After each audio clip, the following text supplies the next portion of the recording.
আসসালামু আলাইকুম।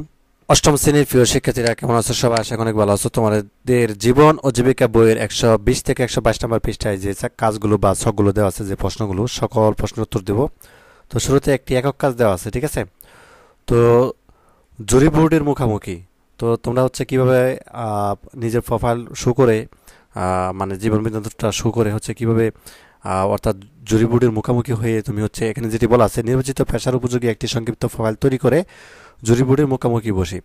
তো কিভাবে হচ্ছে কথোপকথন করতে হবে বা কী বলতে হবে, এটার উপরে একটা একক কাজ তোমাদেরকে দেওয়া হচ্ছে।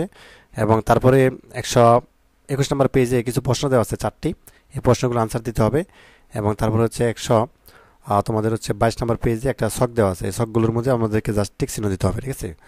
তো যাক, আমরা হচ্ছে 120 নম্বর পৃষ্ঠায় একক কাজ যেটা, সেটা একটা দেখি যে জুরি বোর্ডের মুখোমুখি বসি। তো চলো শুরু করা যাক। তো এখানে দেখো নমুনা উত্তর। চাকরি প্রার্থী: আসসালামু আলাইকুম স্যার, আসতে পারি? জরিবুট: আসুন, আপনার সিটে বসুন। কেমন আছেন? চাকরি প্রার্থী: আলহামদুলিল্লাহ ভালো আছি স্যার, আপনারা? জরিবুট: আলহামদুলিল্লাহ। আপনি কোন বিষয়ে পড়াশোনা করেছেন? চাকরি প্রার্থী: অর্থাৎ ইন্টেরিয়র ডিজাইন।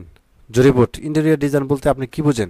চাকরি প্রার্থী: ইন্টেরিয়র ডিজাইন বলতে আমি কোনো বাড়ি, অফিস বা বিল্ডিং ডিজাইনের মাধ্যমে সুসজ্জিত করে রাখা, এর ফলে অনেক পরিপাটি থাকে এবং আকর্ষণীয় হয়ে ওঠে, ঠিক আছে?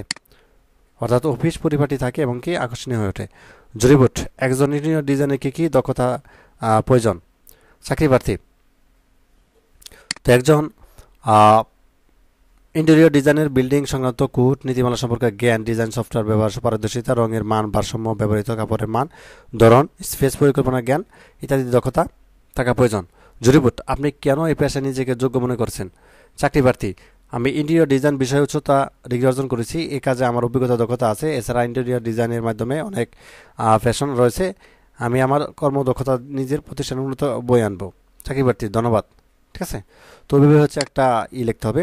তো 121 নম্বর পেজ আমরা দেখি আচ্ছা, সমূল্যায়ন যেটি দেওয়া আছে, এখানে 4টি প্রশ্ন দেওয়া আছে। প্রথম ক নাম্বারটি দেখি: কোনো একটি কাজের জন্য পরিকল্পনা করা হলে তা থেকে আমরা কি কি দিক নির্দেশনা পেতে পারি? তো চলো আনসারটা দেখা যাক। ক নাম্বারটায় আমরা যদি একটা আনসারটা দেখি, এটা হচ্ছে আমাদের ক নাম্বার উত্তর।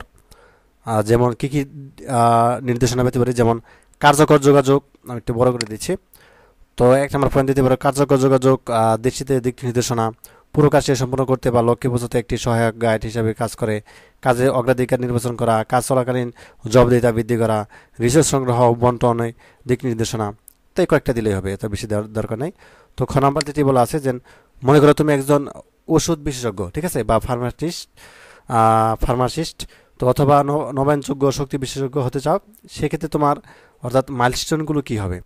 তো কী কী হবে, যেমন ফার্মাসিস্ট সম্পর্কে ধারণা অর্জন বা প্রাথমিক পরীক্ষায় পাশ করা, উচ্চ মাধ্যমিক পরীক্ষায় পাশ করা, ফার্মাসিস্ট বিষয়ে স্নাতক ডিগ্রি অর্জন করা, ফার্মাসিস্ট বিষয়ে স্নাতক ডিগ্রি অর্জন, ঠিক আছে? তো এবং কোনো ওষুধ কোম্পানি বা শিক্ষানিবেশ হিসেবে কাজ করে, এই বিষয়গুলো জানা আর কি। তো এই কয়েকটা দিলেই হবে। আর যেহেতু জায়গা কম, তুমি কয়েকটা দিবা, 3-4টা পয়েন্ট দিলেই হবে। তুমি যদি একজন কবি, লেখক বা চিত্রশিল্পী হতে চাও, তাহলে তোমার কাজের একটি অগ্রাধিকার তালিকা প্রস্তুত করো এবং তারিখ অনুযায়ী সময় নার্সারি ব্যবসায়ী নির্ধারণ করো। তো আনসারটা আমরা এইভাবে দিতে পারি যে, নবায়নযোগ্য শক্তি সম্পর্কে ধারণা। আচ্ছা, এটা হচ্ছে আগেরটার মধ্যে, এখান থেকে 2-3টি, এখান থেকে হচ্ছে 2-3টি দিবা, ঠিক আছে? যেহেতু এই খ নম্বর প্রশ্ন দুটি, যেমন ফার্মাসিস্ট আর একটি কি মাইলস্টোন, তাই না?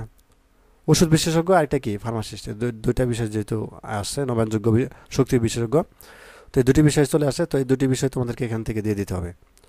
তো যাই হোক, আমরা হচ্ছে তার গ নম্বর প্রশ্ন মধ্যে চলে যাই। গ নম্বর প্রশ্ন হচ্ছে, তোমাকে যে ছকটা দেওয়া আছে, কাজের বিবরণ, বিখ্যাত কবি লেখকদের বই পড়া, জুন 2024, ডিসেম্বর 2024, সঠিক শব্দ বিরাম চিহ্ন ব্যবহার সম্পর্কে জানা। এটা ডিসেম্বর 2024-এ। জুলাই 2025-এ কি লেখালেখির অভ্যাস বা অনুশীলন করা। নভেম্বর 2026, এখানে কি বিভিন্ন ম্যাগাজিন পত্রিকায় কবিতা, গল্প, প্রবন্ধ লেখা, ঠিক আছে? মার্চ 2028, এখানে হচ্ছে 21-এ বইমেলা প্রকাশের জন্য কবিতা, গ্রন্থে বা প্রবন্ধ লেখা। তো এরকমভাবে আসলে দিতে পারো, ঠিক আছে? আর চিত্রশিল্পী হওয়ার ক্ষেত্রে অগ্রাধিকার তালিকা হচ্ছে এরকমভাবে দিতে পারো, আগেরটার মতনই। আর একজন নার্সারি ব্যবসায়ী হওয়ার ক্ষেত্রে এইভাবে দিতে পারো। কাজের বিবরণ দিবা এই পাশে, আর হচ্ছে সময় এবং সীমা এই ভাষায় লিখবা, ঠিক আছে? এখানে যে ছকগুলো দেওয়া আছে এইভাবে হচ্ছে লিখতে হবে। যেহেতু এই গ নম্বর প্রশ্নে কিন্তু 3টি বিষয় তুলে ধরা হয়েছে: কবি বা লেখক, চিত্রশিল্পী, ঠিক আছে, এবং নার্সারি যে বিষয়গুলো চলে আসছে। তো সর্বশেষ গ নাম্বার যে প্রশ্নটি, তুমি কিভাবে একজন সফল মুরগি খামারি হতে পারবে তার একটি কর্মপরিকল্পনা ফ্লো চার্টে দেখাও। এটা ফ্লো চার্ট তোমাদেরকে দেখাতে হবে, ক্যালেন্ডার বা হচ্ছে যে কোনো একটা বিষয় এরকমভাবে দেওয়া। মুরগির খামার সম্পর্কে প্রাথমিক ধারণা নেওয়া, এটার পরে হচ্ছে এটা আসবে খামার সম্পর্কিত প্রশিক্ষণ কোর্সে ভর্তি হওয়া, এটার পর হচ্ছে ব্যক্তিগত সুট বিশ্লেষণ করা, মূলধন সংগ্রহ, স্থান নির্বাচন, প্রয়োজনীয় সরঞ্জাম ক্রয়, বাচ্চার উৎপাদনের জন্য ডিম সংগ্রহ, বাচ্চা উৎপাদন, বাচ্চা পরিচর্যা, মুরগির ওজন 1.5 কেজি উপরে হলে বিক্রি করা। তো এই বিষয়গুলো হচ্ছে করতে পারি। তো তারপরে একটি ছক দেওয়া আছে 2022, দুঃখিত, 122 নম্বর পেজে। তো এখানে যেটি দেওয়া আছে, আমরা যা যা শিখেছি বা প্রযোজ্যে ঘরে টিক চিহ্ন দিই। তুমি যা হচ্ছে টিক চিহ্ন দিয়ে দেবে যে এরকমভাবে, ঠিক আছে। যেমন প্রথমটাই ভালোভাবে করেছি, এটা করে দিলা, তারপর একটা ভালোভাবে করেছি, ঠিক আছে, আংশিক করেছি এই করে দিলা, ভালোভাবে করেছি, ঠিক আছে, আংশিক করেছি এই করে দিলা, আংশিক করেছি 7 নম্বরটা এই করে দিলা, 8 নম্বরে ভালোভাবে করেছি, 9 নম্বরে ভালোভাবে করেছি এই করে দিলা। তার সবগুলো হচ্ছে আমরা হচ্ছে আংশিক করেছি এই করে দিলা। তো আমার প্রাপ্ত স্কোর এত, ঠিক আছে। তো এইভাবে হচ্ছে দিতে পারো। তো এই ছিল আজকের ক্লাস। ধন্যবাদ সবাইকে ভিডিও দেখার জন্য। তো পরবর্তী পর্বে আমরা একটা ইকো ট্যুর গাইডিং এখান থেকে শুরু করব। তো ধন্যবাদ সবাইকে ভিডিও দেখার জন্য। আল্লাহ হাফেজ।